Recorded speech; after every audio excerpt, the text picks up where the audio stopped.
Hey guys, welcome back to the channel. Now some of you, if you've been following along with my videos here recently, you'll know that I've been riding my newest bike here lately. And some of you have been asking me to put together a little video, just kind of showing you the my new Pinarello Dogma F10. So I figured I'd make a little video today. I've got it in the living room here. I'm just going to basically give you guys a quick little spec rundown on the bike, what it's got for components, and all that good stuff. Alright, so here we go.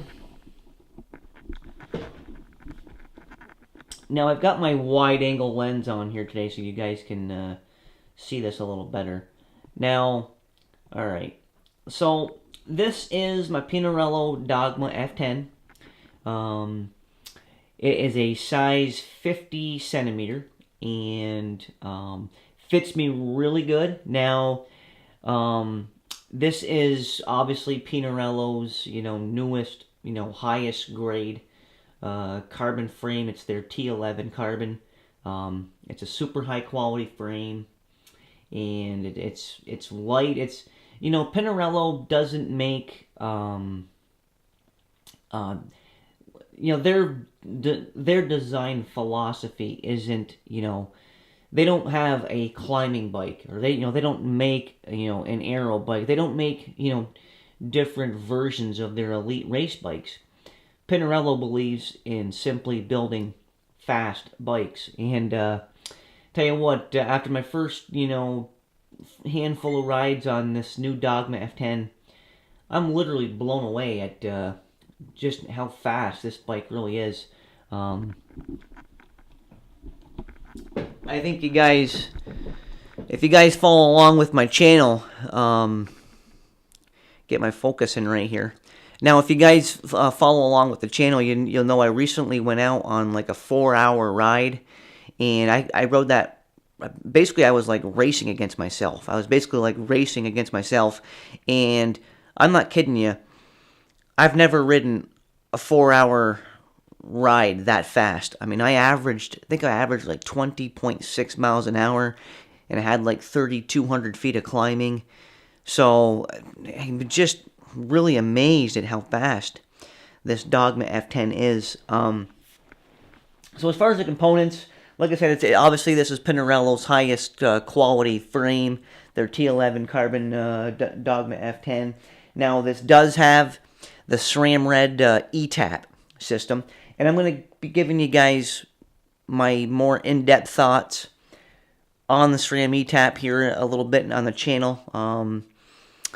So far, I'm really liking the SRAM Red E-Tap, but I'll give you guys more on that in a different video. But it does have the SRAM Red E-Tap. Now, also, it's got the Zip SL Sprint stem. So it's a very stiff stem. It's carbon fiber, obviously, so it weighs a little bit less. I didn't necessarily go out and pick out that stem. It came with this bike, so that's what's on there. I've got my Garmin mount on there. Obviously, I run my Garmin. Now you'll see the brakes. Obviously, the brakes are also SRAM Red. And I see there's one change I did make, and that's basically I wasn't liking how the SRAM Red 22 brake caliper was operating on the front. It was giving me some wheel rub issues, and I don't know, I just didn't like how that was working on the front. The rear one's working fine. I just didn't like how it worked on the front end of the bike, so I basically took one of my older SRAM Red calipers. It's still a SRAM Red caliper, but it's from from the SRAM Red like 5 years ago. But it's working out a lot better on the front end of the bike. So that's the only change I've really made to the bike so far. So I got the SRAM Red brakes, obviously. Just got a couple of basic bottle cages. I think they're Blackburn carbon bottle cages. Just a couple of basic bottle cages. Now chain rings, I'm on 50-34. You guys, if you guys follow my channel, you guys know I like to ride with high cadence, and I like running compact cranks because it allows me to keep my cadence higher, especially in the hills. And like I've told you, I've never been dropped before because I couldn't keep up in a 5011. So until that happens, I'm riding 5034. Got an 11 to 32 cassette in the back. Now, this Ram Red E-Tap rear derailleur, I got the longer. They make two different versions. There's a shorter cage version and this longer cage version. I did get the longer cage version, so I can accommodate bigger cassettes. I've got the 1132 on here. I think I could probably go to like an 1134, which I might have to do if I do, especially like when I do Green Mountain Stage Race, Stage 3 up App Gap. It's a wicked climb. I would probably like to run an 11 to 34 in the back for that climb. But I'm on 1132 right now, and I love the SRAM Red, the SRAM Red cassette. It's an all one-piece construction. Most cassettes are like in 10 different pieces.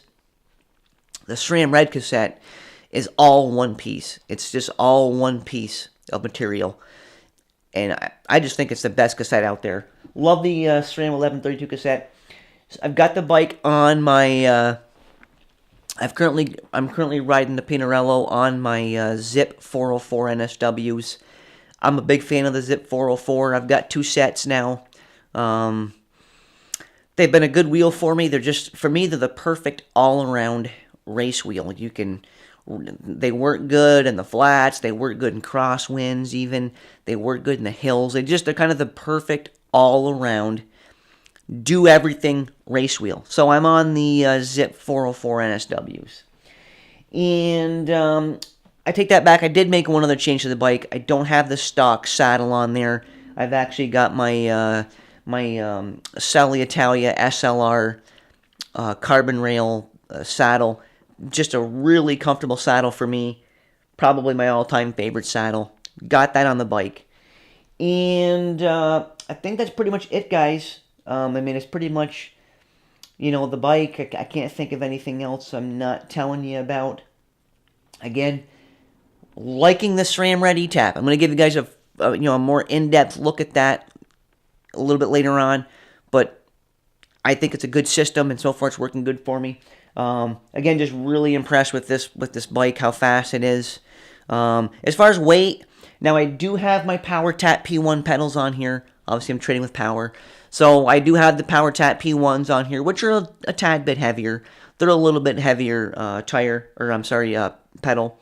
And if I were to take those off and just run my regular pedals, non-PowerTap pedals, with those on there and my Zip 404s with the specialized S-Works Turbo cotton wall tires, everything as a bike sits now, just putting different pedals on. I think it comes in, it's like 14.5 pounds. So it's a really light bike. Probably I would certainly have the capabilities of building this bike to the sub 14 pound level, which, that's about as light as you're going to be able to get a bike. So the bike is light, it's fast, it's comfortable. When you're out there riding on it, it's just like you're on rails. It just holds its line really good. Power transfer seems to be exceptional. Can't say enough good things about the bike. So just wanted to give you guys, like I said, I've gotten a couple comments, people wanting me to kind of explain exactly what the bike has got for components and all that stuff. So here, it's Saturday morning. I'm just killing some time here, catching up on some social media notifications and stuff, watching a little college game day. So I thought, you know what, I'm just going to whip up just do a little short video explaining to you guys my new bike. So that's my new bike, my new Pinarello Dogma F10. Fantastic bike. And alright guys, thanks for tuning into the channel. I appreciate the support I'm getting, and as always, I look forward to seeing you guys right back here in my next video.